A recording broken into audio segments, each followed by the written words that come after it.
Halo Sobat Trader, kembali lagi bertemu dengan saya, Wahyu Laksono.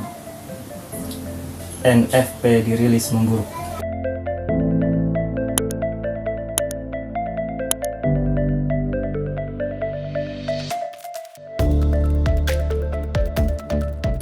Sesuai dugaan, akhirnya data non-farm payroll atau data tenaga kerja Amerika Serikat dirilis memburuk. Dari diduga 720.000 hanya dirilis 235.000 saja, jauh dari dugaan. Sementara tingkat penganggurannya memang sesuai, dari 5,4% diduga menjadi 5,2%, dirilis sesuai 5,2%. Dan sepertinya The Fed akan berbicara I told you so. Artinya The Fed sudah mengetahui sejak di Jackson Hole bahwa kebijakan tapering tidak perlu buru-buru. Memang akan dilakukan, tapi belum dijadwalkan secara pasti.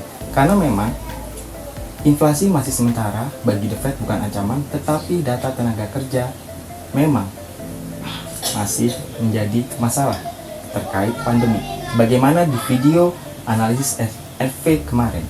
Dalam video analisis NFP kemarin menjelang rilis data NFP sudah dijelaskan bahwa faktor yang paling memberatkan The Fed untuk melakukan tapering adalah pertimbangan pasar tenaga kerja. Dan benar, I told you so, kata The Fed, kata Jay Powell, bahwa data tenaga kerja ini memang buruk. Responnya seperti apa?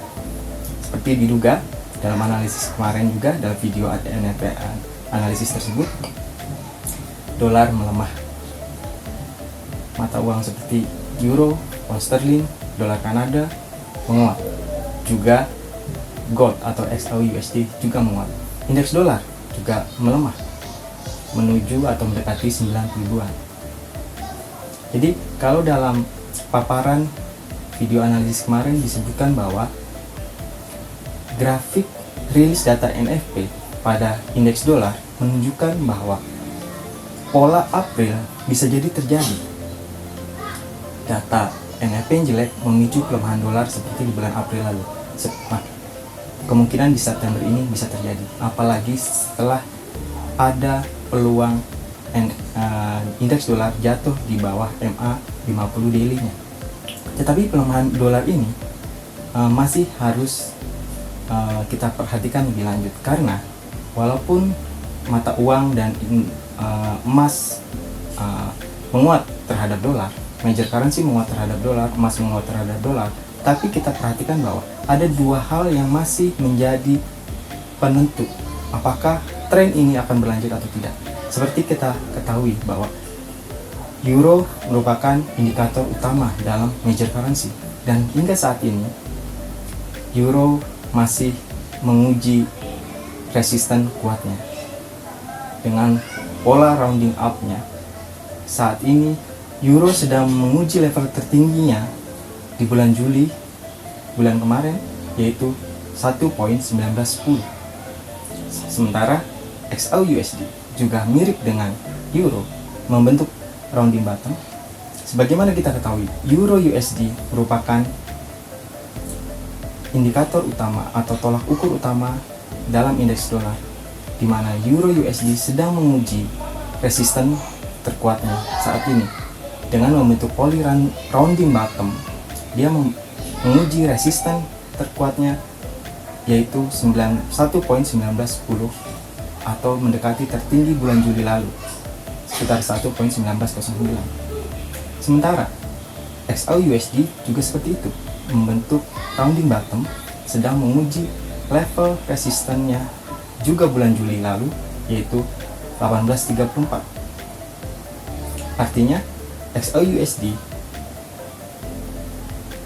dan Euro USD masih belum mengkonfirmasi penguatannya. Berbeda dengan pound sterling atau New Zealand dan USD Kanada atau Audi USD. Jadi bisa kita lihat bahwa Euro USD dan XAUUSD perlu waktu. Apakah level 1.1910 untuk Euro USD, 1834 untuk XAUUSD bisa ditembus minggu ini?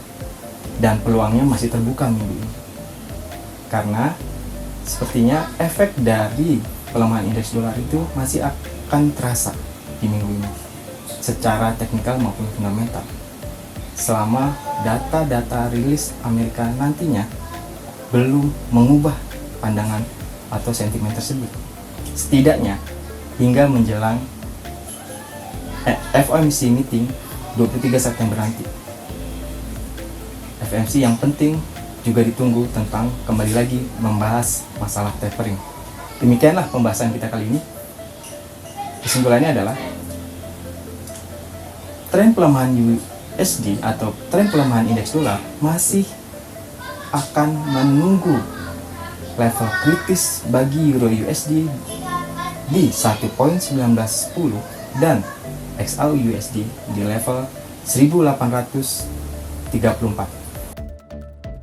Artinya, jika kedua aset ini, yaitu Euro dan XAU USD, gagal menembus level tersebut, maka sepertinya penguatan ini akan tertolak dan indeks dolar akhirnya rebound.